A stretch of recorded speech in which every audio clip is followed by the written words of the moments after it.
So, you want to get into fountain pens. Great! It's a rewarding and expensive hobby, but ultimately cheaper than crack or meth, for the most part. The first thing you should do is get a pen. But wait! There are some things to consider.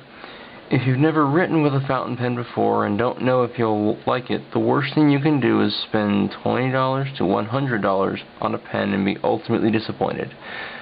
There's also a bit more work to fountain pen maintenance than the average person can allot time to. So here's an expansive list on the best first pens. The Pilot Varsity. That's it. Why, you stream at me from afar, should I get the Varsity? Why not the Lamy Safari, the Pilot Metropolitan, or the Preppy? Yes, those pens are great, and I love each and every one of them, but each requires cartridges or converters, and more maintenance, and ultimately cost more. The Varsity comes preloaded with ink, which you can see in this little ink window here. Writes every time and will ultimately tell you if you should continue with the hobby. If you like how it feels, how little pressure it takes to write, and the feel of a nib to paper, then buy a nice pen for $20 to $30 and continue with the hobby. The worst thing that can happen if you don't like it is that you spent $3 to $4 on a pen that you didn't like, versus $30 to $100 on a pen you didn't like. Spend the price of a cup of really crappy cold brew from Starbucks and get into a fun and interesting hobby.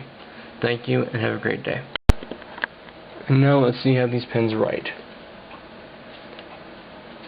This is the black.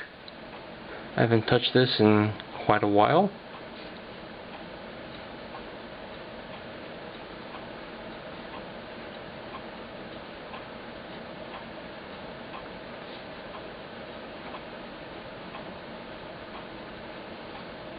Hey, it works. It's a black, and it wrote the minute I opened up the cap. And now the blue.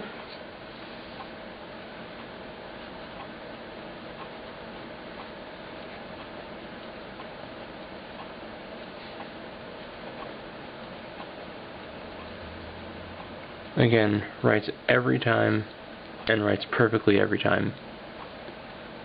Also, just for a reference guide, the black ink version is not permanent, and neither of these are permanent.